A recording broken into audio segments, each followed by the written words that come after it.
Hi friends, இங்கே பாருங்கள் ஒரு பேட்டர்ன் வச்ச ஜாக்கெட் தான் இப்போ நம்ம பார்க்க போகிறோம். அவங்க ஜாக்கெட்டில் வந்து பைப்பிங் தான் வைக்க சொன்னாங்க.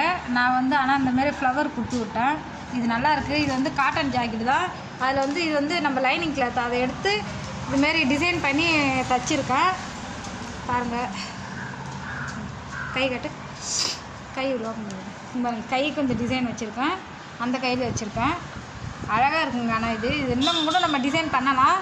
சரி போதும் சொல்லிட்டு விட்டேன். அதே மாதிரி ஃப்ரண்ட்லேயும் வச்சுருக்கேன். ஃப்ரண்ட்டில் ஒரு ஃப்ளவர் வச்சுருக்கேன்.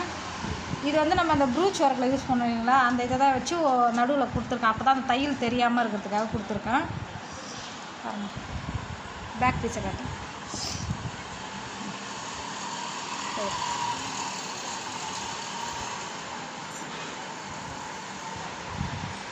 அடுத்த ஜாக்கெட்டு பாருங்கள்.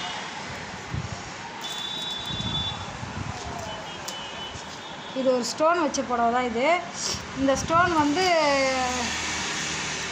இங்கே பாருங்கள், இது வந்து எங்கே வைக்கிறதுனே தெரியல. அப்படியே அந்த ட்ரெஸ்ஸில் வந்து எங்கே பார்த்தாலும் கொடுத்துட்டாங்க. அதை நான் கட் பண்ணி முதுகில் வச்சு அட்டாச் பண்ணிட்டேன். ஏன்னா இது ஃபுல்லாகவே வந்து மணின்றதுனால நம்ம தைக்க முடியல. வச்சு எடுத்து முதுகில் கட் பண்ணி நீட்டாக வச்சு தைச்சிட்டேன். அவங்க இங்கே கொக்கி கேட்டாங்கன்னு கொக்கி வச்சுட்டு அந்த பூவை கட் பண்ணி இங்கேயே வச்சுட்டேன்.